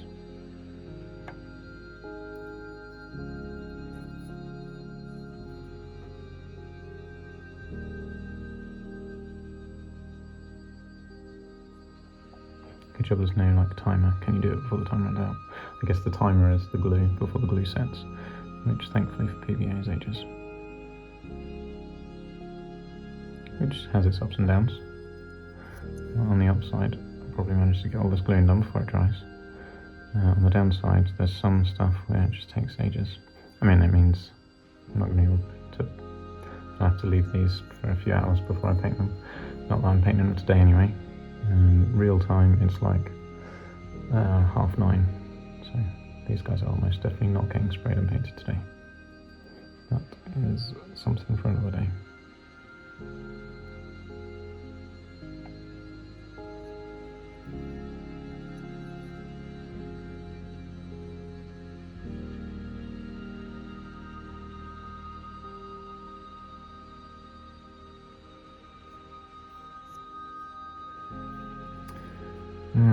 That is all down. Let's dunk it in the sand. Something I have done, you may or may not have noticed, but as I was going around I was wiping the glue off the edge because I don't want sand sticking down the edge. I'm just putting a paintbrush in my mouth in. That's a useful thing I do, except when I'm recording videos it's not good to have a paintbrush in my mouth because I can't talk at the same time. I do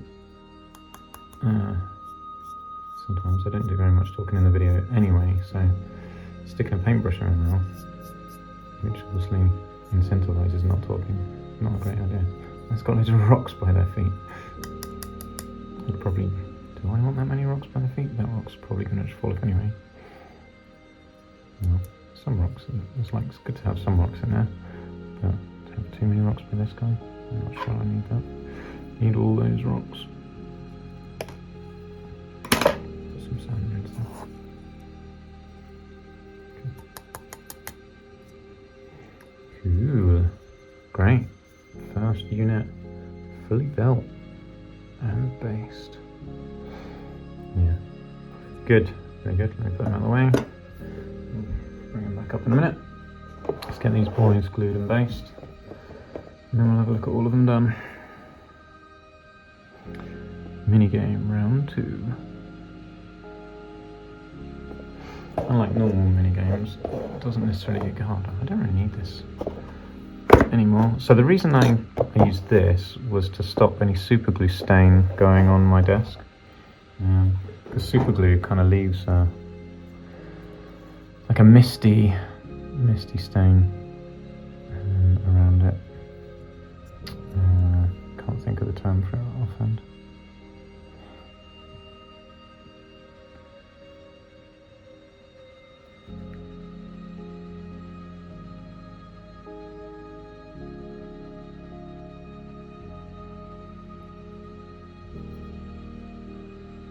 But yeah, I just didn't want that all over my desk. But PVA, I mean, I'm not going to get any PVA anywhere near the desk, I don't think, and even then I could just wipe it up with my finger. Super glue is a bit harder to clean up than PVA.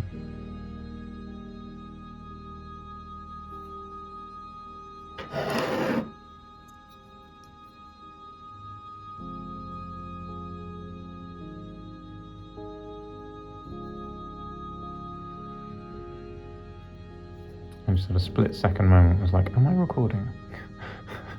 So if I hadn't been recording, I don't know, I mean, it wouldn't have been a waste of my time because I'd still have built my Snotling bases.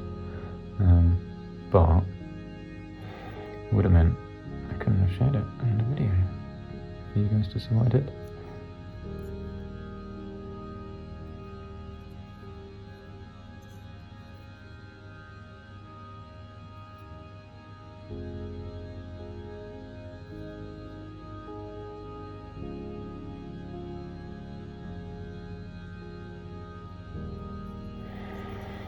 Bits like this that are particularly taxing on my brain are when I talk the least, because I'm too busy thinking about what I'm doing.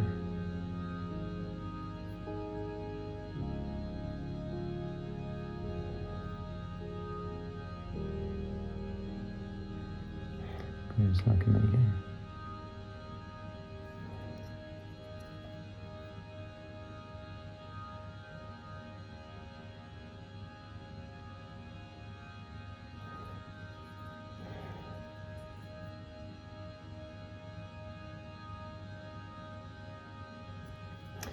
Yeah, you need to make sure your super glue is dry before you do this, because otherwise it just sticks your brush. But I had a good look to make sure there was no wet patches before I started gluing this on. And I've also done them in order of the ones that were super glued. So that's the one I super glued last. So it's got more time to dry. Just as an extra precaution. Oh, how do I get that bit in there? I love a good puzzle game.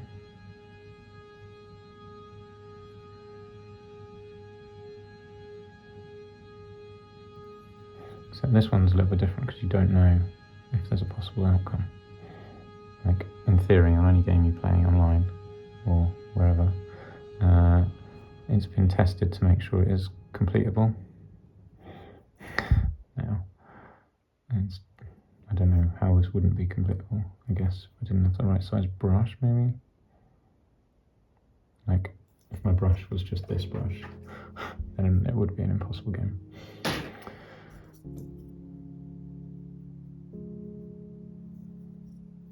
Impossible to not get it all over the Snotlings anyway. Right, that'll do.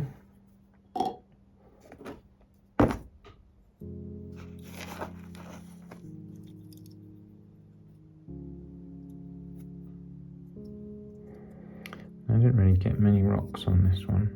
I probably should have put a bit more effort into getting some rocks on it, because there's quite a lot of decent space on this one. Never mind, doesn't matter. There's a few rocks on it. Okay, cool. Last one.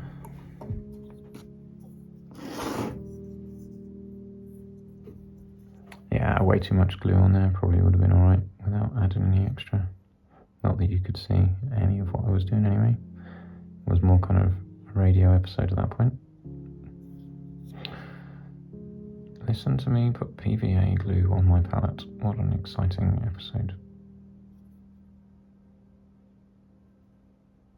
It's not particularly good radio material, is it?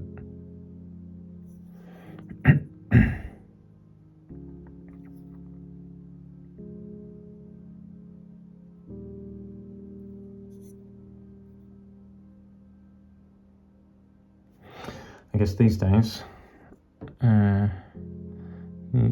you'd equate it more to podcast than to radio, wouldn't you? Like, who listens to radio these days? I certainly have not listened to the radio for, I don't know, decades. I'm assuming radio is still a thing, but is it?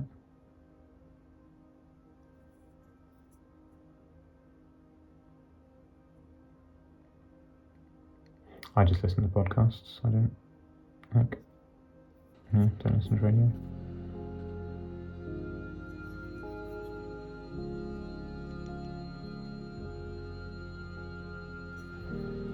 But yeah, like I say, I'm assuming radio is still a thing. I'm almost 100% sure radio is still a thing. Almost 100% sure. I feel like it would be in the news if radio stopped being a thing.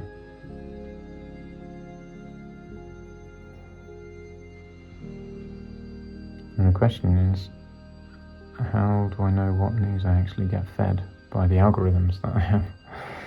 What news do I look at?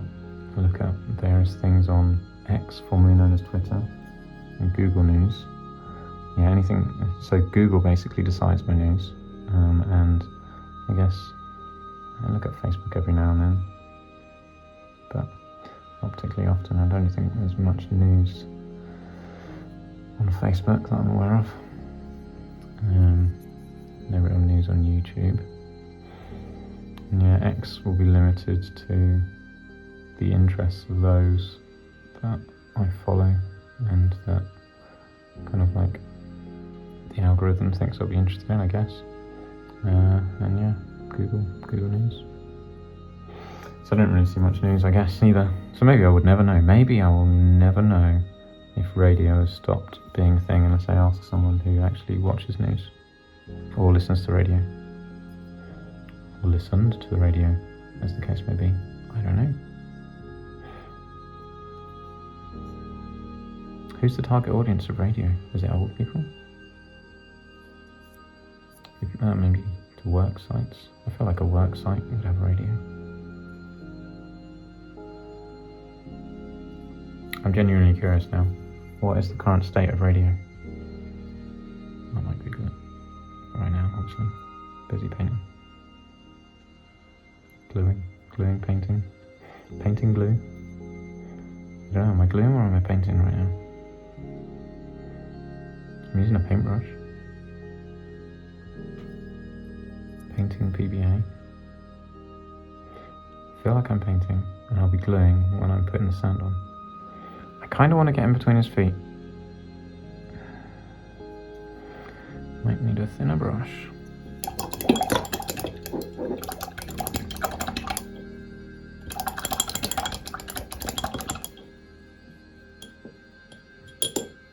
Any glue left in my brush. Right, let's see. This is a thinner brush. There's a pointy end on it. Should be able to get him between his feet now. Might put too much glue on the brush. Yeah, there we go. Cool. Right. Glue hole.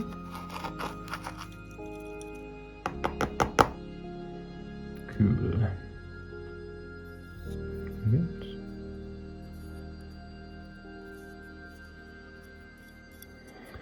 Excellent. Right. That is actually them all done now.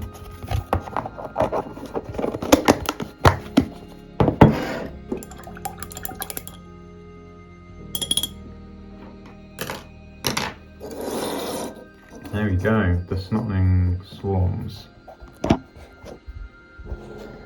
That is 3 full Snotling swarms. Yeah, those guys are a little bit close together. But never mind. Yeah, cool. All right. Very good. I'm pleased about that. These guys are going to be so awesome in my warband.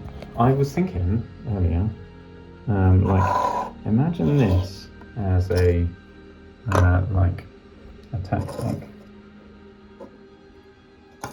You have your Snotlings in front of your unit like this, skirmishing in front of you. Do they have to start? Do they have to be an inch away? Maybe they have to be an inch away. Let's say they're an inch away.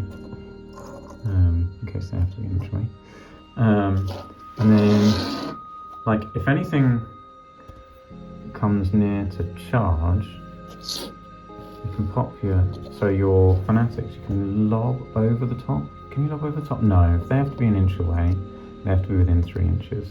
If they don't have to be an inch away, which I think they probably do, then they could technically be lobbed to like there, just the other side of them, and then go from there. I don't know, maybe it's not viable. Maybe the like 1 inch distance between things screws it up. But potentially, I mean, let's ignore the fanatics. No, the fanatics was the whole reason. I don't know. Maybe it's a thing, maybe it's not a thing. But yeah, I was just thinking, because they're unbreakable, they can just be blocking in the way. You can lob your fanatics over, and then like these guys can come in and do the damage in the side, and maybe like some squig hops or something. And you've got your leadership 9 really close to give everyone leadership. Anyway, it was just a thought. Whether it'll work or not, I don't know. But yeah, so there we are. 3 Snotling bases to get me a nice looking Snotling swarm for Gitrax. Army Gitrak? Oh no, I've forgotten his name now. Not Grincrack, that's the other guy. That's that guy with the purple hat. And there is Grincrack. Yeah, this is Gitrak, isn't it? Gitrak, yeah. Gitrak. I will remember the name that I gave him. Gitrak Head Splitter. And these are Gitrak Snotling boys. And beautiful. Cool. Alright, well there we are. That's that was how you make a Snotling swarm, I guess. And one of the next videos I do will be painting them, and we'll see how we get on. I don't think I'll dry brush them. I think they'll be okay to not dry brush. Yeah, they'll be fine. All right, cool. There we are. Thanks for watching, and hopefully some of that was interesting anyway.